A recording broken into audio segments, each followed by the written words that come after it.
नमस्ते। आज की इस खास चर्चा में हम क्लास 12th हिंदी के एक बेहद खूबसूरत और गहरे चैप्टर को एक्सप्लोर करने वाले हैं। ये चैप्टर है फिराक गोरखपुरी जी की गज़ल और रुबाइयाँ। हम अक्सर किताबों में कविताएं पढ़ते हैं, लेकिन आज हम इसे सिर्फ पढ़ेंगे नहीं बल्कि महसूस करेंगे। तो चलिए बिना किसी देरी के एक शांत और सुकून भरे मन से शब्दों की इस जादुई दुनिया में गहराई से उतरते हैं। शुरुआत एक बहुत ही दिलचस्प लेकिन गहरे सवाल से करते हैं। जरा सोचिए, एक तरफ घर के आंगन में गूंजती किसी बच्चे की एकदम मासूम सी हंसी है और दूसरी तरफ इस पूरी दुनिया का एक खामोश गहरा दर्द। क्या इन दोनों के बीच कोई कनेक्शन हो सकता है? सुनने में अजीब लगता है ना? लेकिन फिराक गोरखपुरी की कविताएं बिल्कुल यही काम करती हैं। वो हमारे घर की रोजमर्रा की छोटी छोटी खुशियों को उठाकर सीधे ब्रह्मांड के सबसे बड़े रहस्यों से जोड़ देती हैं। अब सबसे पहले ये समझते हैं कि आखिर ये रुबाई चीज क्या है। आसान भाषा में कहें तो ये उर्दू और फारसी शायरी का एक बहुत ही खास तरीका है, जिसमें सिर्फ 4 लाइनें होती हैं। इसकी पहली, दूसरी और चौथी लाइन में एक जैसी तुकबंदी होती है, जिसे हम काफिया कहते हैं। लेकिन इसका असली जादू कहाँ है? वो छिपा है इसकी तीसरी लाइन में। ये तीसरी लाइन एकदम आजाद होती है, जो कहानी में एक तनाव या सस्पेंस पैदा करती है, और फिर चौथी लाइन में आकर वो सस्पेंस एक शानदार क्लाइमैक्स के साथ खुलता है। अब इस रुबाई के अंदाज को समझने के लिए जरा इस वाकये को महसूस कीजिए। यहाँ एक माँ आसमान के उस दूर वाले चांद को एक छोटे से आईने में उतारकर अपने बच्चे को दिखा रही है। फिराक साहब लिखते हैं, दर्पण उसे दे के कह रही है, माँ देख आईने में चांद उतर आया है। कितनी सादगी है इसमें। वात्सल्य रस का इससे बेहतरीन उदाहरण क्या होगा। माँ की ममता ने उस नामुमकिन से चांद को भी बच्चे के लिए एक खिलौना बना दिया। फिराक की रुबाइयाँ बिल्कुल इसी तरह आंगन की मासूमियत और त्योहारों की मिठास से भरी हुई हैं। अच्छा, रुबाइयों की इस मीठी सी दुनिया से निकलकर जब हम गज़ल की तरफ आते हैं तो माहौल एकदम बदल जाता है। मासूमियत पीछे छूट जाती है और दर्द और दर्शन सामने आ जाते हैं। लेकिन उससे पहले गज़ल का ढांचा समझना बहुत ज़रूरी है। गज़ल कई शेरों से मिलकर बनती है।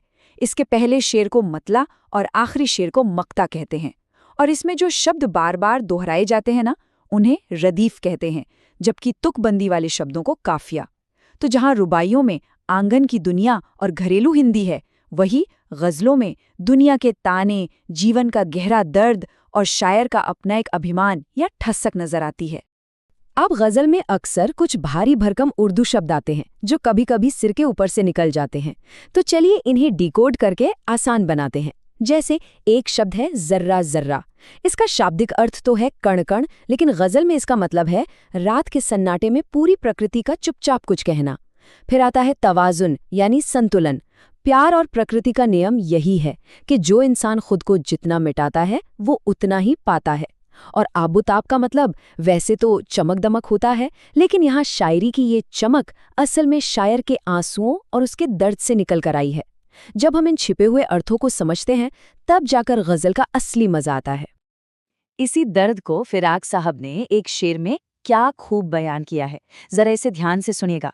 किस्मत हमको रोले वे है, हम किस्मत को रोले हैं। हम हों या किस्मत हो हमारी, दोनों को एक ही काम मिला। क्या कमाल की बात कह दी। यहाँ इंसान और किस्मत के बीच शिकायत भी है और एक अजीब सी हमदर्दी भी। इंसान रो रहा है कि किस्मत ने धोखा दिया, और उधर किस्मत रो रही है कि तुमने खुद भी तो कोई सही कर्म नहीं किया। दोनों एक ही नाव में सवार हैं। दुनिया को देखने का ये नजरिया वाकई बहुत अलग और गहरा है।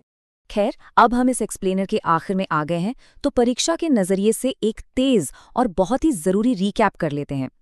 उत्तरों में ये पॉइंट जरूर शामिल होना चाहिए कि फिराक गोरखपुरी की शायरी असल में एक बहुत बड़ा साहित्यिक संश्लेषण यानी लिटरेरी सिंथेसिस है।